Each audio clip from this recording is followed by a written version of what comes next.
Hi, and welcome to Turner Classic Movies. I'm Ben Mankiewicz. We are fortunate enough to be joined by one of the country's leading Republicans, Arizona Senator John McCain, to talk about one of the movies that was very influential in his life. Senator McCain, thanks for joining us. Thank you. It's good to be with you. The movie you've chosen, Paths of Glory, 1957 movie starring Kirk Douglas, directed by Stanley Kubrick, of course. Why did you choose this movie? I was always fascinated by World War I. My family is a military background, and as you know, I spent a lot of time in the military. I was always fascinated by it because of the carnage of that war was almost unequaled in modern history. This movie depicts a battle that took place in France at Verdun, where 315,000 French soldiers died in one 6-month battle. Hello there, soldier.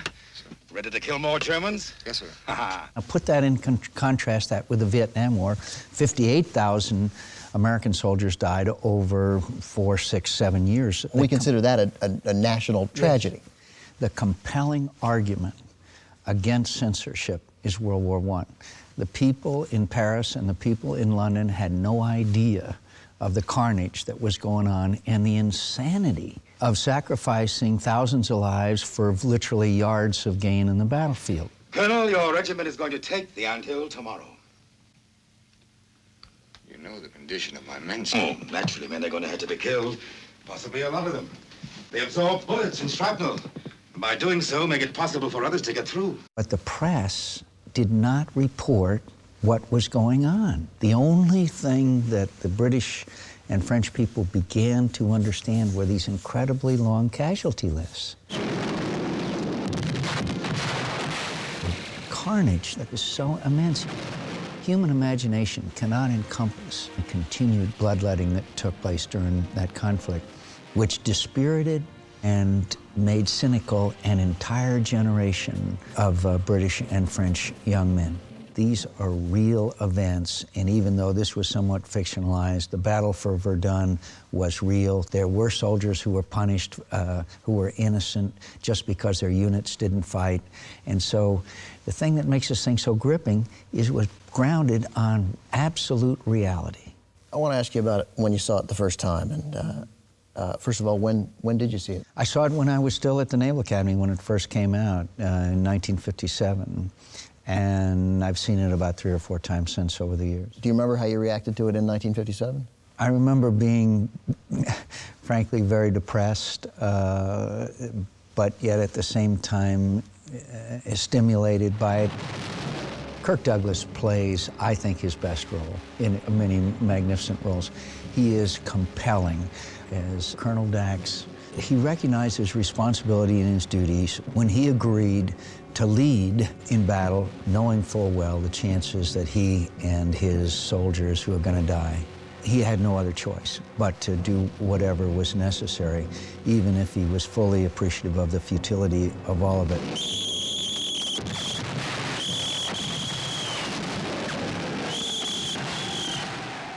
You've had the responsibility of leading men. You've been in Colonel Dax's position. What do you think you would have done? I hope that in the case of Colonel Dax's situation where I would have said, look, we just can't win, this is a needless sacrifice. But a lot of times decisions in battle are not quite clear-cut. I can remember flying sorties into North Vietnam with other pilots where we bombed targets that had already been bombed 20 times because they were on McNamara's target list. It wasn't an exercise in sacrifice as much as it was an exercise in stupidity. Maybe the attack against the anthill was impossible. Perhaps it was an error of judgment on our part. On the other hand, if your men had been a little more daring, they might have taken it. Who knows? This movie seems to be crying out for somebody to stand up and say, hey, please, stop. This is madness. Order the 75s to commence firing on our own positions. Captain, do you fail to comprehend the meaning of my order? I've forgotten who it was. It said, war is too serious a business to be left in the hands of the generals. And the politicians finally near the end of World War I were so appalled and so frustrated they began to rein in the generals. But early on, the whole concept was that bayonets could defeat machine guns, which of course is the most bizarre of all thoughts. And the thing you keep asking yourself, is why didn't they learn after the first Battle of the Somme? Why didn't they learn after Verdun? They kept doing the same thing over and over again. The case made against these men is a mockery of all human justice. Gentlemen of the court, to find these men guilty will be a crime to haunt each of you to the day you die. Let me talk about briefly, some of the values that I think are in this movie, and I'm sure from talking to you, you do too. Integrity, justice, courage, honor. But in this movie, there's also dishonor, cynicism, betrayal. When this mess is cleaned up, I'll break you. I'll find an excuse and I'll break through the ranks. I'll ruin you. So you have stark contrasts in this movie.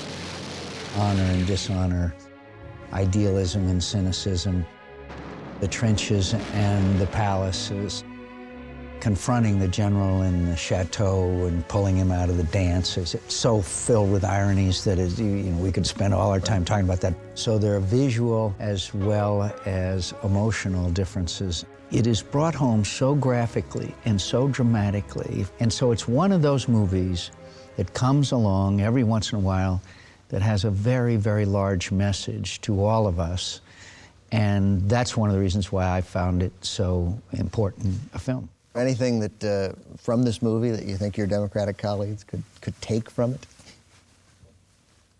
We live in a very dangerous world, and in our lifetime, we have been in conflicts which were clearly justified and serve the interest of humanity. The most awesome responsibility of the President of the United States is that of his role as Commander-in-Chief. I would hope that the next President of the United States is well aware of those responsibilities and is best informed and best advised before he sends our young Americans into harm's way.